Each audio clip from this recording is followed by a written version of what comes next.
What do you dream about? Not the dreams you have in your sleep, the ones you hold in your heart. So Dave Chappelle has dropped a new series called The Dreamer in collaboration with the man with the magic voice, Morgan Freeman. What happens to a dream deferred? Like it for Dave.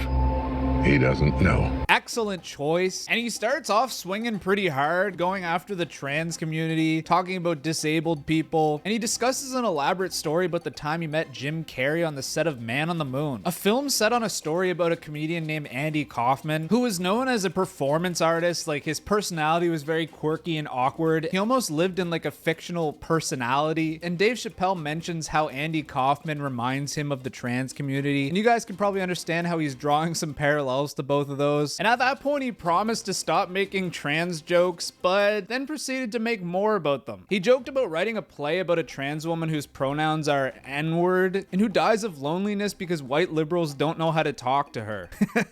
Only in comedy can you say crazy stuff like that. And I mean, Dave Chappelle does not hold back. He goes on to say, if you ever got incarcerated, he hoped it would be in California where you can identify as a woman and be in prison with females. And then he said he'd make other inmates suck this girl dick I got. And then he moved on to the disabled subject, where he made some jabs at ex-congressman Madison Cawthorn, where he essentially says that disabled people are not as organized as the gays and they don't have like as popular of a movement as them. He even discussed the Will Smith Chris Rock slap incident, which feels like eons ago at this point, but I mean, the meme never dies. He also name dropped Lil Na X, who apparently confronted him for not being in his music video, and he said that of all kids who had a dream, Lil Na X wanted to be the gayest gay in the world, making puns about him stripping on a pole and sucking the devil's dick, which the whole dream subject kind of goes parallel with the whole theme of this special, which is about his dreams. So yeah, Dave Chappelle has been pretty controversial the last few years, especially with the 2021 special where it was very heavily focused on the trans community. It seems like he dialed it a bit back. I feel like everybody should be made fun of in a comedy special and nobody should be like the main focal point. I think that's what I love about comedy, is just being able to clown on everybody in the room and then leaving. Like, nobody can get mad because we're all getting goofed on. Anyway, I love Dave Chappelle. I think he's absolutely hilarious. I feel like the pendulum continues to swing with comedy because it gives perspectives in a comedic fashion and it's free speech at its finest. And I just hope life continues to be like that. But anyway, guys, go check out Dave Chappelle's special, which dropped today. And that is it.